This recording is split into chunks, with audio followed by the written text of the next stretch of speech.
Hello everyone, how are you? Hope you all are doing well and hope you all are doing okay. And I hope you are remembering to look out for number one, and that's you. Guys, you know what? I know you have to live your life and you have to enjoy life, but you know what? You have to endeavor based on the climate in Jamaica. Don't let anyone have a pattern of how your life is or how you travel. Now make them know say okay, every Sunday them are gonna see you there so, or every Saturday you go there so, or you come in X time or you leave out certain time. Sometimes it's unavoidable and so on, but in all you do, try as much as possible to not let people have a pattern of how you move. Because let me tell you something, based on experience, these people, when they have a Christ thing to do, we sit down out of the corner, them are the first person you see a morning time and the last person you see a night time. You see them people there, beware of them. Them are the people, whether them are look out of them gate or them are at the window, but once a people we always see first thing in the morning and the last thing in the evening, them are dangerous people. Because guess what? Them know everybody pattern. I had a personal experience and I am not going to go into all of it. But I remember this little scammer and he was trying to get something off me. You know what he tell me? He say, yeah man, me know say in the night you come in from work certain time and on Saturday by 2 o'clock you're there home. I was like, what? Not even me did realize that. And I really started to look at life really different. And I put two and two together and realized, you see them people here, when I have nothing to do and nothing to occupy them time, are the most dangerous people. You hear me tell you? Now here we have a farmer, bank worker, and a businesswoman leaving out for church in Mobe and she was gunned down. When you hear the story, comment in the comment section if you don't think that on a Sunday morning they were watching her and expected her to leave out for church. Let me get into the sauce. So, Montego Bay businesswoman and former banker who was taken out at her Bogue village home. She was just 52 years old. Graham-Dolly had just returned to school to study law, a dream she had over the years. After her takeout yesterday, her church family described her as a faithful member who reveled in music. She always wore broad brim hats to church. You would see her rocking to the music, the hat swaying with her every move. She loved the steel band and started learning. She was a solid member, said Lisa Watt, rector's warden at the St. James Parish Church, where Graham-Dolly worshipped. Watt said the parish church was divided into 17 clusters, and she was a part of the Bow cluster. 2 days earlier, they had a conversation about fundraising efforts for the steel band group she added. According to Watt, Graham-Dolly, who reared her only child in the church, wanted the best out of life, and to hear of her senseless takeout was extremely sad. This one has really rocked us, Watt admitted, remembering the former banker's vibrancy. For her, the age group of members that Graham-Dolly represented in their congregation was an important one. The businesswoman passing has sent shockwaves throughout the city of Montego Bay, with speculation circulating that she was marked for takeout. Graham-Dolly grew up in Westmoreland and attended Manning School. She studied at the University of Technology where she earned an MBA, and earlier she did her undergraduate in business administration at the University College of the Caribbean. In her early years, she worked at Victoria Mutual as a branch secretary before joining Sagicor Bank, where her last position was personal banker.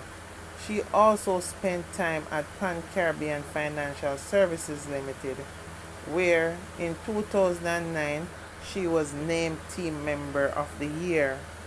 According to reports from the police, about 7:30 Sunday morning, loud explosions woke the usually safe community.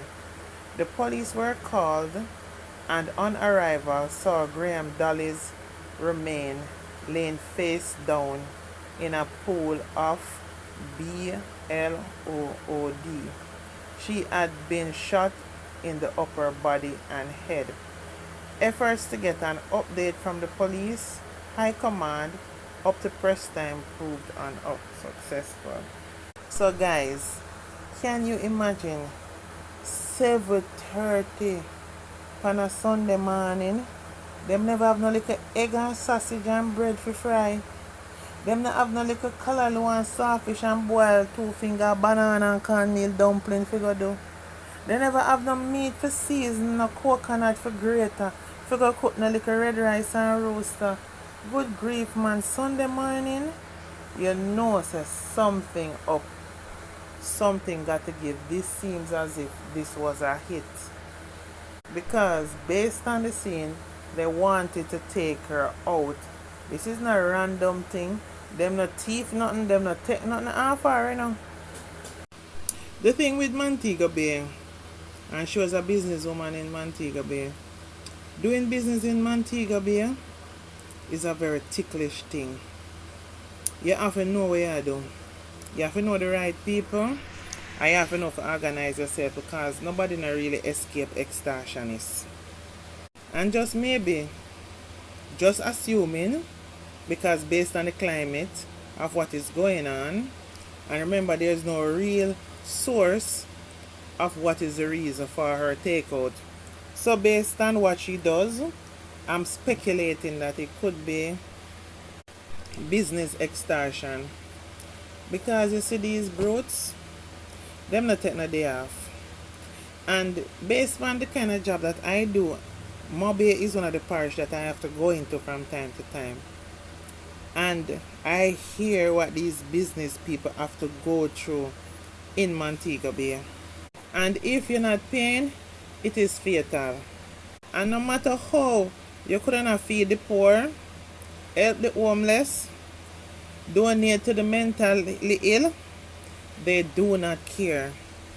These extortionists, who generally don't reach 30-year-old, they want what they want and they don't care. No, you see, for you extortionists, what I'm saying to you is that sometimes you're running business and you're just able to meet the bills, pay your workers, and just balance and survive.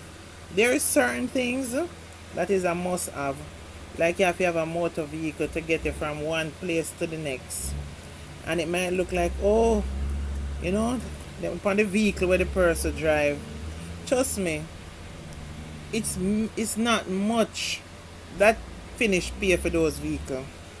And many of those new vehicles, they have to be paying monthly for it. A mortgage thing. So it's just a matter of what I call it now, fake it to make it, in terms of, I've noticed that certain business places you go to the business with, you have to drive one decent vehicle. Because them a look where you step out of. It is unfair, because it's not the vehicle you drive that make you do good business. But they're looking at that. So you now may have a good vehicle and you're doing business and you're managing. They don't know how you're managing. Because I know people here do business and are people from abroad. And that little help they keep your balance. From day to day, probably you get a money today, you can't eat off. Just like with a taxi man. More time, the money you collect today, you can go eat a food or whatever. But remember, say, you better make sure you watch and spend it. Because come next week or next month, You see, when he made a parts, the whole of the money when he work for the last 6 months, in good for you have to pay for the parts there. You get what I say? I see him, so it go in a regular business like store and shops where you open. You understand? Things not perfect. You might be a person where your bills for you, I want 10,000. That would have be 100 US dollar, or it could have be it could have be 120,000 bill. But think about a person who have more responsibilities. Trust me, you don't want to know if them bills is like, when you are worried about how to pay $150,000 for the month, them are worried about how to pay 300,000. So the higher your thing is the more responsibilities that you have to deal with. So it's totally unfair when a man look on or a woman look on, not specific any gender, just I should say on a person looking on, to just come to the conclusion that you have money. You don't have money. You get me? I say you don't have money, and you have to be really in tune to life and out there actively working to understand this. Most time you hold money, I don't want to go into specific. More time you hold a certain amount of money, and by the time you say A, B, C, D, E, F, G, yeah, they can find money for full of gas tank. But yet still, you see, the money that you hold was a massive money to some people. But the bills that you equally pay is a massive amount to some people. You understand? It's just levels to the thing. And extortionists, when if you use, in a mind, how you look at people. I'm just rambling on. I don't even know what to say. Because a woman that has spent so much money educating herself, building herself, trying to be the best person that she can be, in working hard, because she's been working so much different places, and now finally her dream is to be a lawyer, and she's able to just recently start studying to be a lawyer, and somebody comes snap away that dream. We'll never be able to know what she could have become. It's sad and painful, honestly. I don't know. Condolences to the family and friends, and our one child she leave now without the main source to look to.